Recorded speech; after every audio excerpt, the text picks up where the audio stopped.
It has been a mild start to the day, but pre-sunrise in San Diego, we saw plenty of wet weather arriving across the county. It was mainly from about midnight to 5 a.m. or so that about 0.6 of an inch came down. So most spots around the county recorded over ½ an inch of additional accumulating rain. What did that make for us? Well, it was day number 6 of consecutive days of rainfall. We had talked about just around New Year's Eve the opportunity for daily rainfall in the forecast. We said that we could see measurable rain for the next 7 to 10 days. Here we are now 6 days in, and it's mostly come to fruition. We've at least seen plenty of breaks in the clouds, and it's made for gorgeous views out there. Mother Nature very happy with the recorded rainfall.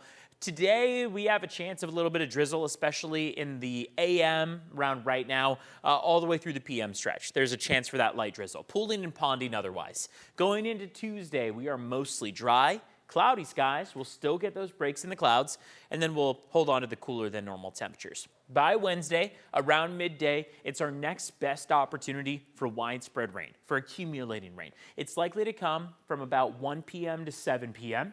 What we're watching for is about an additional 1/10 of an inch of accumulating rain. The totals that we're adding on between now and Wednesday, I mean, they're light, a couple 1/10 of an inch, if that, cumulatively. When we look at the water year so far, October 1st was the reset date. We picked up on over 7 inches of rain in downtown San Diego. That is a 4.2-inch surplus compared to normal. Oceanside is at about a 1.8 surplus, Ramona 2.5 or so. So some impressive numbers when we look at our water year so far. The reason why this is important is because it adds on to our water year when we keep going through the rest of the season. If we stay dry, ideally the surplus will allow us to make it through the end of the year without much of a deficit. We rounded out the previous year with a decent deficit, about 40% below where we'd like to be, and our drought conditions were way worse to start off the month of December than they are now to start off the month of January.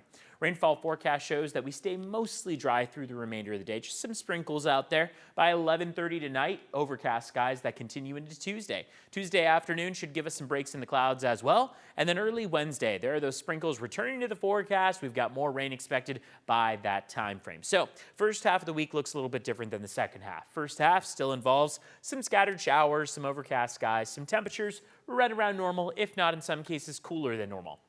Then as we get toward Thursday, that acts as a day of transition away from the overcast skies and the cooler than normal temperatures. And we could even start to see some Santa Anas become a little bit more active by the weekend. Look at those low 70s back in the forecast. Inland valleys see temperatures climb by about 10 degrees from Thursday at 60 all the way up to Sunday at 70. So a nice boost in temperatures there and a nice clearing of skies as well. Mountains and deserts see some precipitation. Shouldn't be all that much Wednesday into Thursday.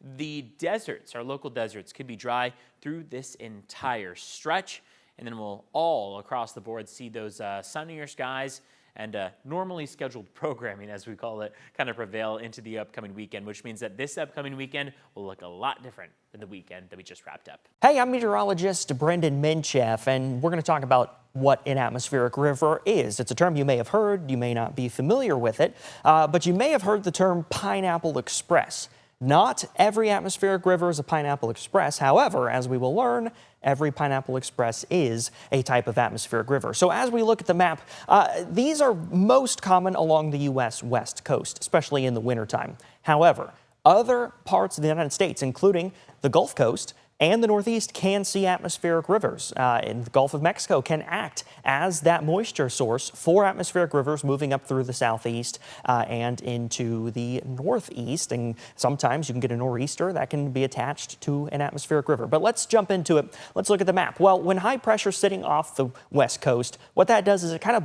for the most part, blocks the moisture from coming in.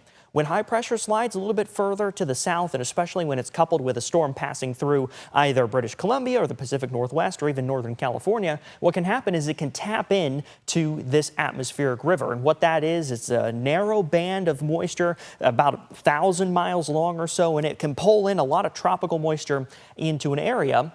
For instance, this textbook example is showing it impacting California. And when that happens, it can bring a lot of rain. And if it's cold enough or your mountains are high enough, it can bring a lot of snow with it. This type of setup here, where it originates near Hawaii, is a pineapple express. Here's some more facts about an atmospheric rivers. Atmospheric rivers carry 7.5 to 15 times the flow of the mouth of the Mississippi River. They vary. Some of them are stronger, some of them are weaker, but they are very, very wet systems, and that's why we get a lot of rain from these. And atmospheric river events are responsible for the majority of the water supply on the U.S. West Coast. Here is a satellite image of an atmospheric river. Again, this is a type of atmospheric river that we might call a pineapple express. It originates near Hawaii. High pressure sits here, and so it brings this moisture, for instance, here into California. But if your high pressure is a little bit further north, it can bring that moisture up into the Pacific Northwest. Again, this setup here is a pineapple express. So to be clear, a pineapple express is an atmospheric river that pulls moisture from Hawaii. But not every atmospheric river is a pineapple express. This one here, here's another example. You see the atmospheric river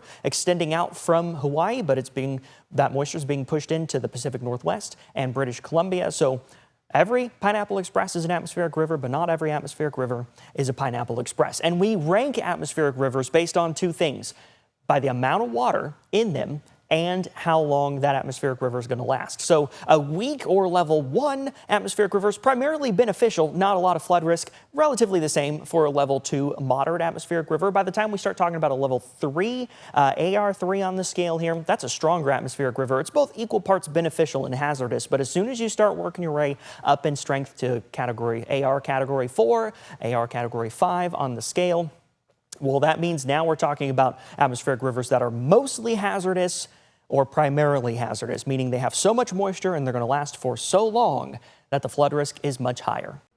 I'm meteorologist Caitlin McGrath, and I want to take a few minutes and talk about some of the winter weather you'll hear making headlines here over the cold winter months, starting with Arctic blasts that come from the polar vortex. So let's start with the basics. What the polar vortex is. It's an area of low pressure and cold air that surrounds it that sits at both the north and the South Pole. When we have a strong polar vortex, we have a really tight jet stream that keeps that cold air trapped in place at the poles. But sometimes the jet stream weakens and that polar vortex, that Arctic air, can sink south. Sometimes it can go as far south in the United States as parts of Texas and the southeast. But most often you'll kind of hear about these Arctic blasts through parts of the Midwest, the Great Plains, and the Northeast. Now you'll also hear us talking about Alberta clippers, and they get their names because oftentimes these weak little winter systems form in Canada, right around the region of Alberta, and they just kind of